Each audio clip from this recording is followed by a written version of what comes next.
Marvel fans, we've got some new exciting information about Thor Love and Thunder and Guardians of the Galaxy Volume 3. Let's break down the new info and do some sweet speculation on what is going on the cosmic side of the MCU in Phase 4.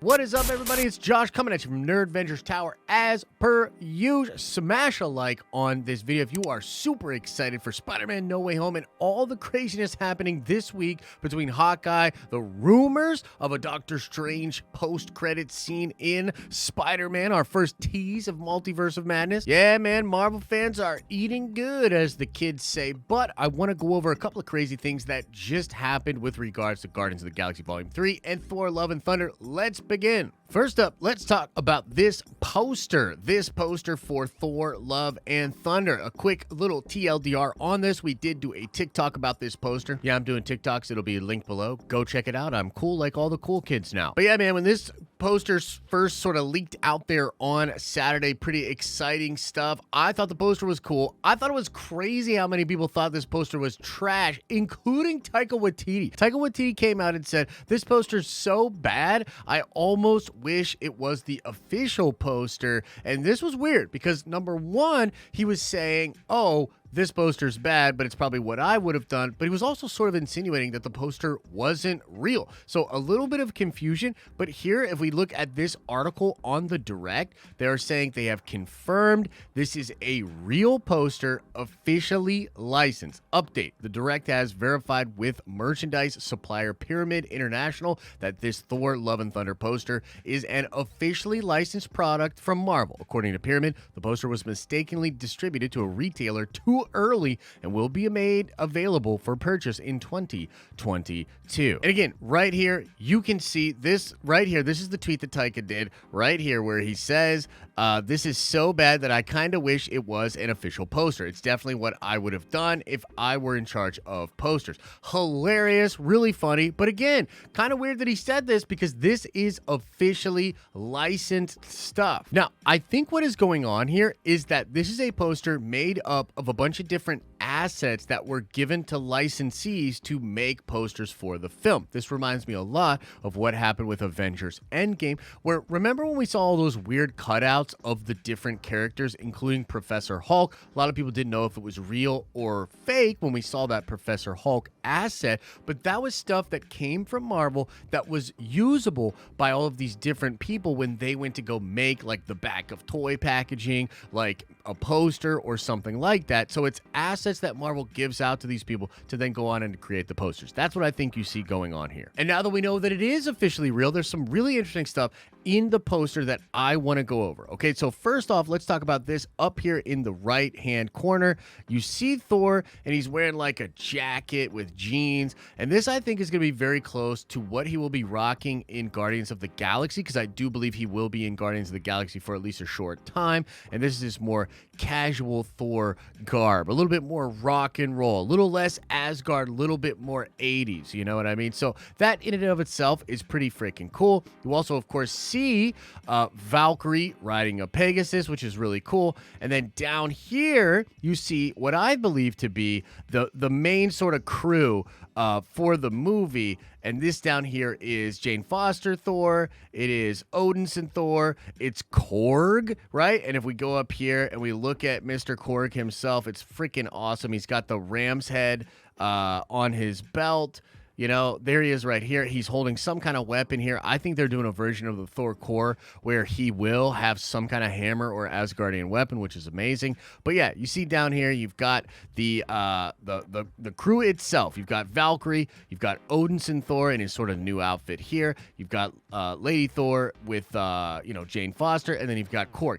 All of that is friggin' awesome. I've talked about it again in the past. But you know what I haven't talked about, ladies and gentlemen, is this right here. If we zoom in on Jane Foster, I'm going to move me over to the side a little bit here, but you see this right here? That is Mjolnir, and it appears to be a reformed or reforged Mjolnir. Okay, I completely missed this on my first look at the poster, but it absolutely seems to be the case. What this implies is that after Hela destroys Mjolnir, something that happens throughout the course of Thor Love and Thunder is going to reforge it, bring all of those pieces back together, and have Mjolnir be reassembled. Now, we have no idea how this is going to happen. Maybe we'll get some leaks or insights eventually, but for now, I want to sort of speculate on an interesting element of Thor 4 and how this might tie into Mjolnir reforming, okay? So we do know that you're going to get Gore the God Butcher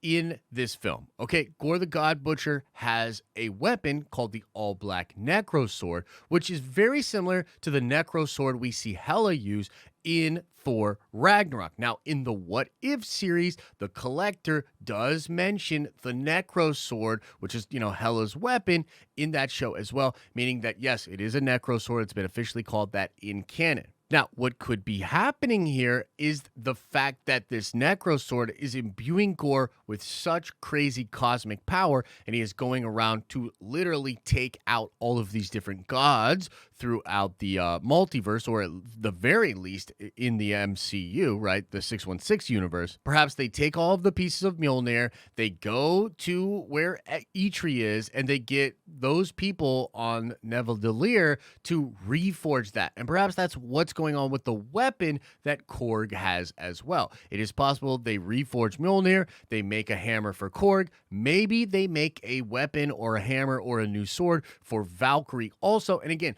that would tie into the idea of there being a Thor core. So that could be going on. That would be really, really exciting and fun. I also think it's possible that just because of some of the magic that is involved with the Necro Sword, maybe Mjolnir reforms sort of like on its own as one of these weird almost balancing of the force kind of ideas. We find out in Marvel Comics that Gore's weapon, the all-black Necro Sword, is actually the weapon of Null, the symbiote god. And Null, the symbiote god, ends up actually being something like just a dark god or the god of the abyss, really just total dark side version of a god in Marvel Comics. And there is a god of light that sort of, balances that god out. It resurrects Eddie Brock at one point during the Black King finale, and it's possible that maybe a force like that will be introduced in this film as well, and that force actually just reforges Mjolnir. So there's a couple of different options. Regardless, looks really crazy. Looks like Mjolnir is being reformed in the MCU. Now, the only other really awesome piece here is just this cool armor that Thor is wearing. It looks like a version of the armor that he would usually wear as being Thor,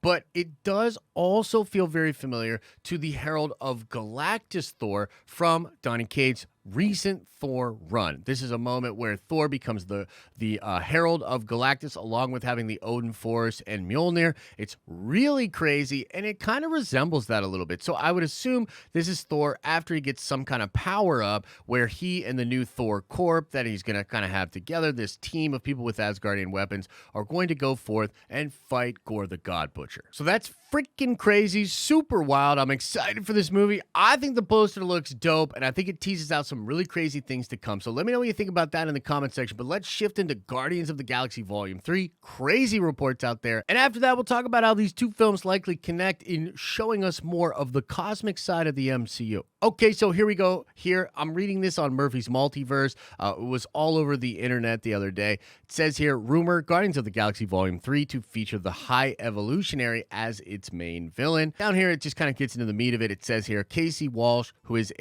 famous for his work on Geeks Worldwide, dropped the World War Hulk news, recently appeared on the Change My Mind podcast and seemingly revealed that the upcoming threequel will feature the High Evolutionary as its main antagonist. He highlights that he is essentially, the idea in the movie is that he's going to be the one who created Rocket, which actually has been around for some time, but he goes on to say, they go on to say, yes, that has been hinted at for some time. Here's what he said here. I did hear, and this is a thing that's been floating around, the villain of Guardians of the Galaxy Volume 3 is the High Evolutionary. Now, what's crazy about that is that it was long rumored that Rocket's origin and the fact that he was created by the High Evolutionary was going to be a big part of the movie. In fact, Roger Wardell, how many of you guys remember that name? That was a guy who had a 100% track record on a Twitter account, and he had said that, yes, he was going to be revealed that the High Evolutionary created Rocket. But in those old things, it never said that the High Evolutionary was going to be the main villain of the movie. That it was just rumored that that was an aspect of the film. And again, another big rumor here is that Rocket will actually die in Guardians of the Galaxy Volume 3. He might have some kind of crazy sacrifice and end, his own life to save everybody else at the end of the movie. We also know Adam Warlock is going to be a big part of this film as well. So how does High Evolutionary tie into this? Well, I mean, we don't know for sure, but I think there's going to be sort of a gap filled in here between what we thought Eternals might do into what Eternals does in its post-credit scene and what's going on with Rocket. The High Evolutionary is somebody who tinkers with DNA and manipulates creatures on Earth. Now, you see, many people thought that the Celestials being involved in Eternals and watching them sort of come down in 7,000 years of history and all these different events from the past would indicate that they were manipulating the DNA of humans and sort of giving rise to the X gene, right? A lot of people were like, okay, well, they're going to do Eternal type stuff. They'll probably have some X-Men stuff in there. That did not happen in the Eternals movie. It rather just creates sort of a new backstory for the Eternals, which is different than what they were in Marvel Comics. However, with the inclusion of the High Evolutionary, X-Men and mutations are back on the table, as the High Evolutionary is an expert in manipulating the genome of humans, and he can create sort of, creatures like Rocket for sure, but can also make humans be advanced, and he's given himself a bunch of incredible powers as well. And he's actually inspired by Nathaniel Essex, who is Mr. Sinister. And so you see the High Evolutionary has some ties to celestial entities as he learns and is actually able to be on the level of some celestials out there, maybe connection to Peter, Ego, or something strange like that. But also he is inspired by Mr. Sinister himself. So there's the possibility with High Evolutionary being the lead villain of Guardians that a lot of Marvel stuff is going to sort of be explained. There's a ton of other things that tie to the High Evolutionary, including Jessica Drew, Spider-Woman, and the disease she gets and putting her into sort of stasis until they figure out the cure, which eventually leads to her getting the Spider-Man type powers in Marvel 616 universe. There's also ties to Chthon and to Wundagore Mountain. Now, Wundagore Mountain is the place that we believe Wanda is currently studying the Darkhold at, and there may well be even another Darkhold hidden within Wundagore Mountain. It's also where the High Evolutionary sets up his base of operation for all of the manipulating he does of different humans and different animals. So that's all pretty crazy, but there's another era of the tales of High Evolutionary which are even wilder and might tie into things that they want to do in the MCU. At one point, High Evolutionary leaves Earth, realizing that Earth is no place to have his experiments going on. He literally creates a big spaceship, flies around, and actually creates a place called Counter Earth on the other side of the sun, and he's trying to make this into a planet where he can basically do whatever he wants. Now, a couple of crazy things happen. One of them involves Adam Warlock, but essentially High Evolutionary actually steals the Hulk, and he plans on evolving Hulk 1,000,000 years into the future to create a super being. That process gets interrupted and stopped, and then what happens is the High Evolutionary takes that experiment and puts it on himself to evolve himself 1,000,000 years forward, giving himself all kind of crazy ability. It is at that point when he adopts Adam Warlock and gives him the Soul Stone. And actually something crazy that happens is the Beyonders actually take control of Adam Warlock and convince Adam Warlock to turn against the High Evolutionary and kill him. And at that point, Moondragon, who's also rumored to be in the movie,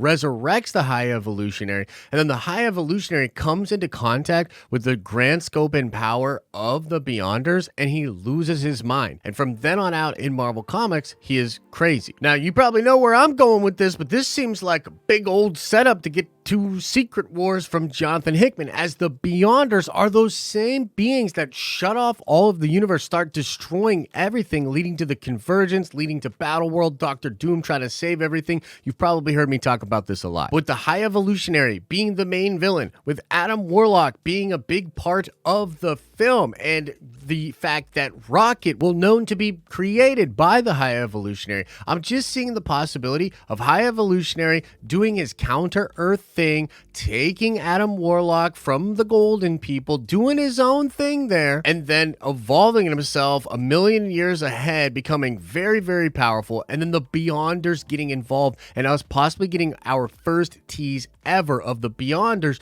showing up in the MCU, setting up the eventual Secret War. And there's also something really interesting there about him capturing Hulk. Maybe that will be something that happens, because there are big rumors, and I have another video coming out about this, that they may well be setting up Hulk as a big villain for the MCU for that World War Hulk movie. And do you guys remember when it was reported that Marvel's future was going to be sort of two-pronged, that they were going to be doing stuff Earthbound and they were going to be doing stuff out in the cosmic side of space? Well, it really feels like between Thor Love and Thunder and Guardians Volume 3 and the Marvels and some of the other things coming for the MCU, that the cosmic side of the MCU is going to get really, really crazy. This makes me think that even if the High Evolutionary was at Mount Wundagore on Earth at one time, they will likely do the version where he has the spaceship and he is creating counter-Earth somewhere else in the galaxy. That feels like something that would be good for Guardians of the Galaxy. And then them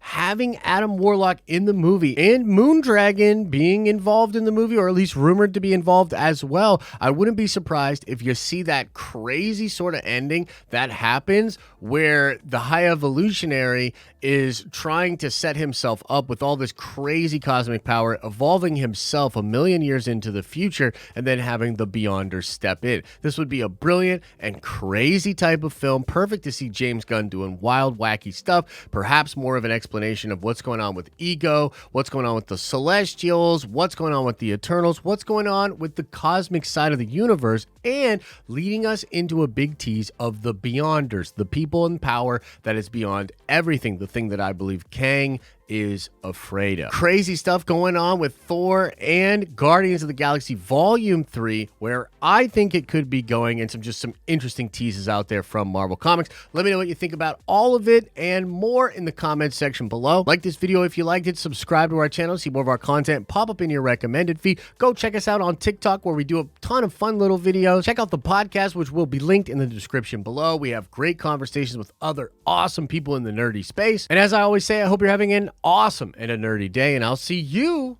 in the next video.